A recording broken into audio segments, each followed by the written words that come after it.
रात को 1 बज गया, रात के 2 बज गए, रात के 3 बज गए और सुबह के 4 बज गए, लेकिन आपका मोबाइल आपसे हाथ से नहीं हटता है। या तो आप उसमें रील्स देख रहे हैं, या फेसबुक देख रहे हैं, या कोई और वीडियो देख रहे हैं, या यूट्यूब देख रहे हैं। देखिए, ये सारी चीजें गलत नहीं है, लेकिन अगर रात के समय जो सोने का समय है, जिस समय हमारे ब्रेन को सबसे ज्यादा जरूरत होती है चार्ज होने की, उस समय पे जब एंगेज होते हो, तो उस समय पे जब आप ये सब मोबाइल में सब देखते हो, तो आपको आपका ब्रेन पे बहुत इफेक्ट पड़ता है, आपकी आइज पे इफेक्ट पड़ता है। लेकिन जो ये लोग मेरा वीडियो देख रहे हैं, उनको ये लग रहा होगा कि इनको क्या पता, सर को हमें तो रात में नींद नहीं आती, हमें तो इंसोम्निया की प्रॉब्लम है, तो हमें कुछ तो करना पड़ेगा। देखिए, ये चीजें ओवरलैप है, दोनों बातें। इंसोम्निया है यानी कि नींद नहीं आ रही है, तो आप मोबाइल देखेंगे। अच्छा, मोबाइल इसलिए देख रहे हैं क्योंकि इंसोम्निया है, अगर इंसोम्निया नहीं होता तो क्या होता? तो देखिए, समझने वाली बात क्या है। अगर आपको इंसोम्निया है, तो इंसोम्निया एक सिम्टम होता है, बीमारी के साथ एक सिम्टम भी होता है। तो उसकी जो रूट कॉज होती है, उसको जानना बहुत जरूरी है कि इंसोम्निया आपको है क्यों। क्योंकि देखिए, हमारा जो ब्रेन होता है ना, जब वो पूरी तरीके से रिलैक्स हो जाता है, यानी कि सॉरी, जब हमारा ब्रेन जो होता है, जब पूरी तरीके से वो थक जाता है, तब रात में नींद आती है। दिन काम के लिए, रात सोने के लिए।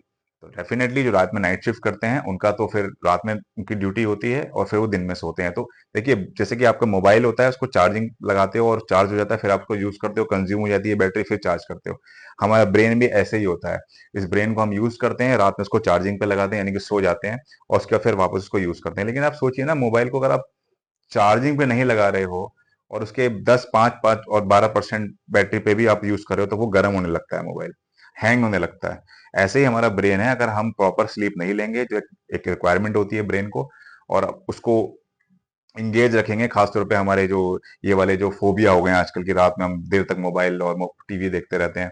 हमको ऐसा लगता है कि ये अच्छी बात है, पर एक्चुअली में you are killing your subconscious brain. So उस चीज से बाहर आने के लिए, इंसोम्निया का जो प्रॉब्लम है वो सॉल्व हो सकता है। इंसोम्निया का एक रूट कॉज पता होना चाहिए। तो अगर एक, क्योंकि आजकल इंसोम्निया तो बहुत ही बेसिक कंप्लेंट है, हमारे पास कॉल्स आती हैं, लोग आते हैं, मिलने आते हैं, कंसल्टेशन के लिए आते हैं। तो इंसोम्निया की एक कॉमन प्रॉब्लम देखने को मिली है, लेकिन घबराने की बिल्कुल जरूरत नहीं है, इंसोम्निया भी ठीक हो सकता है। तो न्यूरोमाइंड में अगर आप आते हैं, तो एडवाइजेबल ट्रीटमेंट में केटामिन और टीएमएस, खासतौर पे मैं केटामिन की पहले बात करूंगा। इस ट्रीटमेंट के थ्रू हमने काफी इंसोम्निया के पेशेंट ठीक करे हैं, जिसमें हम आपका लाइफस्टाइल ठीक करते हैं, आपके ब्रेन के अंदर जो केमिकल इम्बैलेंस हुआ है, जिसकी वजह से आप डिप्रेस होते हो, या आपको नींद नहीं आती है, भारीपन, आंखों आके भारीपन, ये कंप्लेंट कि आपके यहाँ फोरहेड पे भारीपन रहता है, आंखों में जलन रहती है, ये सारी चीजें ठीक हो जाती हैं।